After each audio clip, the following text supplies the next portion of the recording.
Okay, so I got a lot of questions. I've been getting a lot of questions about charting and crypto and stocks, etc. So I'm gonna just give y'all some basic information, a basic strategy that should help you trade or give you a bit of information about trading.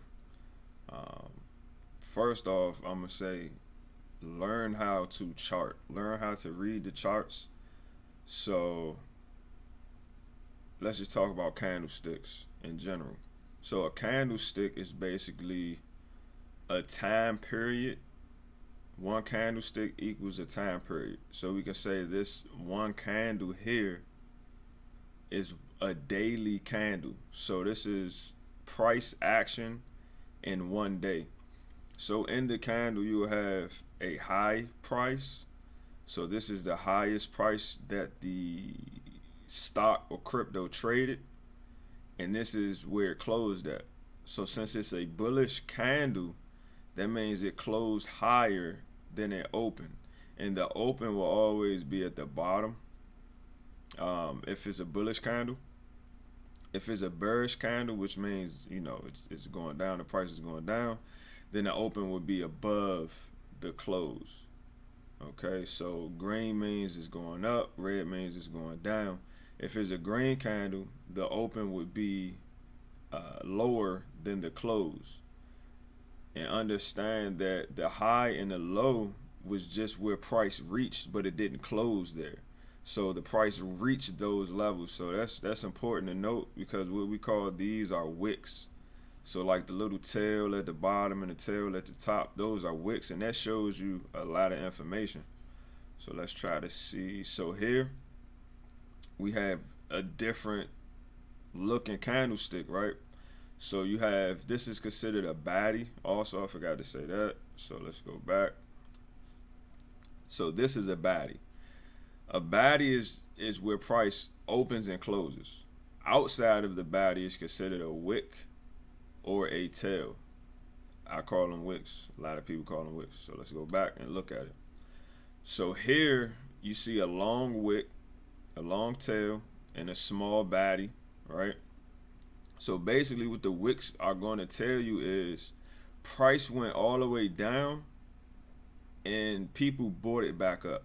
They bought the dip, or whatever you want to call it. They bought the price back up. So that's indicating buying pressure. Okay? The price went down and they brought it back up and it closed higher. When you look at the bearish side, the red candle, all right, this is showing selling pressure. The price it opened here at the top of the baddie. Price went up to this high point, and sellers brought the market back down here to close. So on the bottom of the baddie, right? So again, wicks just show pressure in the market. So you had immense sell pressure, and then you had immense buy pressure. Because remember, the price opened on this bearish candle, the price opened here, right? And closed here. The price reached a high, but it closed here. So it started here and closed here. But the price went all the way up here. So that's showing you that the market doesn't want this stock or whatever we're trading to continue up. It's sellers in the market creating pressure, right? Sell pressure. So we're just going to keep it basic with that information and go to the chart. So right here we have dogecoin, and I just want to talk about the chart because a lot of people get intimidated once they see a chart. So what you can do is you can actually go to TradingView. You can go to tradingview.com, create a free account. Everything's free. I don't think I plan on selling anything. I am working on a course, but it'll probably be a free course. So here on the right side is just like school. It's just like a pie chart or whatever. You have the price of the asset or security you're trading, like the stock, the crypto. Um, so this information can be used on different stocks, commodities, securities. So we're just gonna say security because whatever you're trading is considered a security, an asset, whatever. So let's keep it at a security. So on the right side of your screen will be the price of the security, okay? And remember, these candlesticks represent a time period or time frame. And right now we are in a daily time frame, so we can change the time frame to a second. I wouldn't advise that. A month, and it goes further than that, but we're going to keep it on a daily, but just to give you information. Let's change it to a 1 hour and see how the candles change. The candles changed. The size of the candles changed, right? So you see more data. Now, the closer you get, the more zoomed in you get, the more noise you're going to get. So when you're starting out, I'm going to advise you to just stick to the daily for now. The daily, the 4 hour, and the hour. Okay? Not trying to get too in depth. We're going to stick to the daily chart for now, just to show you a strategy. Okay? So again, you have the price on the right side. So the candlesticks will go up and down, and the price is represented by that. So right now, Dogecoin, the candle is still forming, right? This candle hasn't closed yet.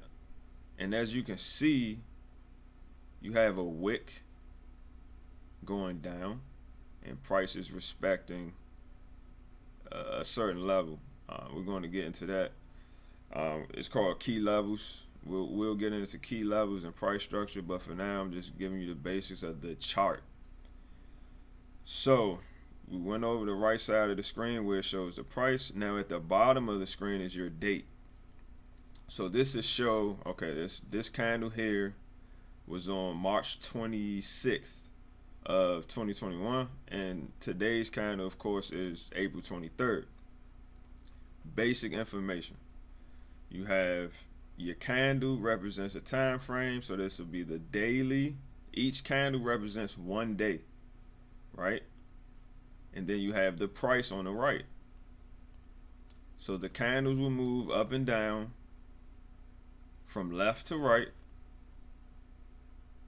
and up and down for the price. So the date is from left to right, and the price is from up and down, like up and down. The price is going to move up and down. Let's talk about key levels. So we're going to take a horizontal line. We're going to take a horizontal line, and we're just going to look at these candlesticks. You kind of want to see candlesticks creating a structure or wicks testing a certain area. Now, of course, when you're looking at this screen, you don't see anything, you don't see a level. You have to visualize the levels and create them. So let's start from here. It kind of created a floor, right? So once you put the line on it, you'll see the floor. You kind of see a floor, right? Price drops down and respects this level. This is a key level. All right. So that's our first level. Let's get another line. What would you consider a next key level? I would say here. So you had price come down, reach this level, respected this level. And that's something to note. You have to pay attention to what is respected and what's not respected. So price touched this level, came up here, you had a wick. And just going off based on what we talked about, wicks indicate either buying pressure or selling pressure, right? So you had price reach this key level, this line, and it respected it, never went back underneath that level. You seen multiple wicks to the bottom of this level, and then price reacted Okay, so it ranged in a zone. So let's call that compression, and I'm gonna take a rectangle, and I'm gonna just go like this, right? We're gonna call this a compression zone. Let's see if I can get some text in here for y'all. All right, it's called a compression zone. Also, the lines we're going to call key levels, right? And those are just levels that are respected. They aren't broken, okay? So this is our first key level. I don't like how that's an S on the end, because there's only one level right there. All right, so that's a key level here. Once price reacted to this key level, it ranged inside the compression zone. So to give you a better example,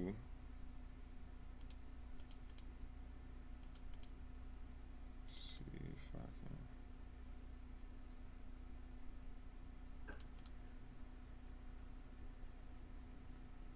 Yeah. So price started here, came down, tested this key level, it ranged, hit the top of the key level of the compression zone. It hit the top of the compression zone, creating a new key level, which we're going to say this is the key level. Never went back down to the bottom of the key level, and it just broke out, right? So again, your first key level was when price reacted here at this wick. I don't know if you can see that. We can try to zoom in. All right. This wick right here went down underneath the key level, and price respected this key level and didn't go back underneath the key level, right? The price ranged, it hit a high, creating a new key level. That's important. So you can call it supply and demand. So this would be demand. Once a price hits a low and the security is bought up, that's a demand, right? So you can say this is demand, and supply would be an area where price retracts from. So it would be sellers here. So just to make it simple, let's keep this red. So this would be our supply zone or supply key level, however you want to say it. It's easier if you just keep key levels in mind, because that's all that matters. And for the demand zone, we can say that it's green, right? And we'll leave the compression zone a gray box. So demand and supply could also be called support and resistance. A lot of people say support and resistance. So let's just say support and resistance to help y'all out. Price touched support, right? And price was supported by this key level. The key level is support. So if it makes it easier for you, instead of saying, oh, this is a key level, you can say, you know what, that's support, right? Call it support. Trade your way. Whatever makes sense to you, trade it that way. All right. And also, this would be considered. Damn, I don't know how to spell. What is it? That's it, right? If not, let me know. Damn, that's probably not resistance. I kind of want to check it. Whatever. We're going to leave it. That's how we rock. We real. All right. So, when the price got into this compression zone, this is where you want to look to buy. price broke out of a compression zone. So that's what you look for. You look for a key level of support and a key level of resistance, right?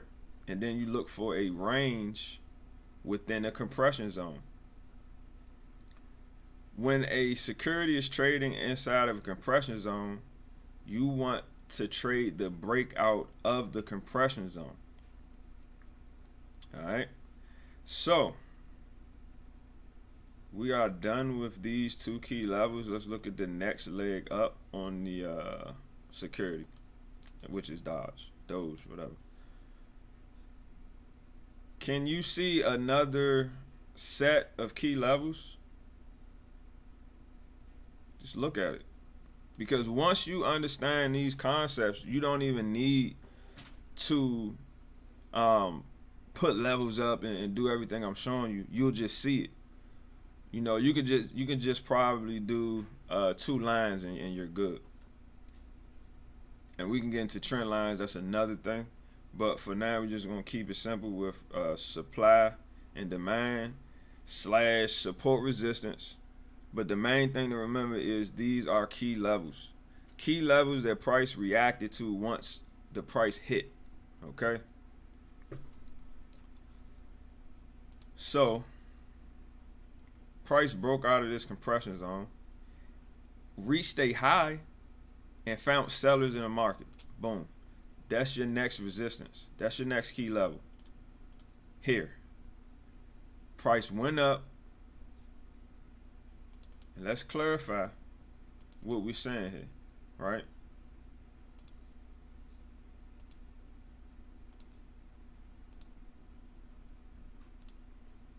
Boom. 2 wicks, right? These wicks are important. It shows sellers are in this area, right? The price dropped immediately. It tried to create price structure, and that's something you have to pay attention to, is price structure. So let's get rid of that and try to see what we mean. What is price structure? So let's try to figure it out. Price structure is basically when the candlesticks create a structure, a floor to bounce off from, or a top to drop from, however you want to say it. So price tried to create a bottom here, but this candlestick shows you indecision. So you have sellers and buyers. To me, it looks like more buyers than sellers. So that was an indication of that the price will go higher, right? But this is an indecisive candle. So this isn't showing me any direction. The market was trying to find itself, right? And then we had another wick here showing that buyers were in full control. Buyers were in full control. If I can get this right in there. All right, boom. Buyers were in full control, right? Price never touched the previous resistance. So that's why I said you might as well consider them key levels, because resistance can turn into support and support can turn into resistance, right? So price reacted to this top level, this top key level, and it respected this previous key level, right? So again, price ranged, and we're going to say that this is a compression, right? That's compression zone right there. Price ranged in this compression zone, and we're trading for the breakout. So we already seen that price respected this key level, okay? So we should be in a trade. We should be entering the trade anywhere above this compression zone for a breakout. As long as price respects the compression zone and the key level, price should proceed further. So again, price broke out. What happened? Can you see the next key level? It's pretty obvious.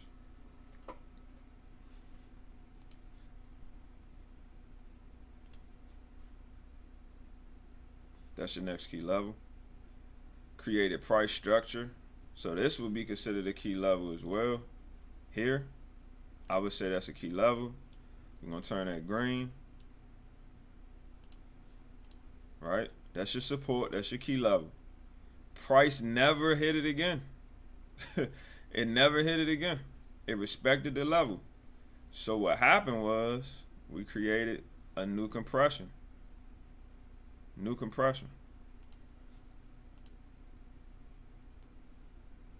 We trade the breakout. It can be this simple. It can be this simple. And let's go back to the wicks. Let's see what the wicks are telling us in this particular zone. So we have a wick here, a huge wick here, right?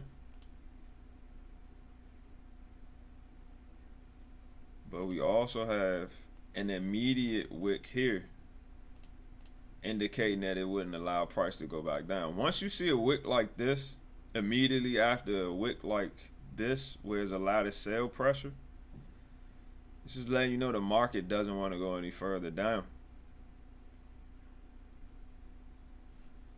And we can continue to see the wicks here. So you had about 2 wicks right there.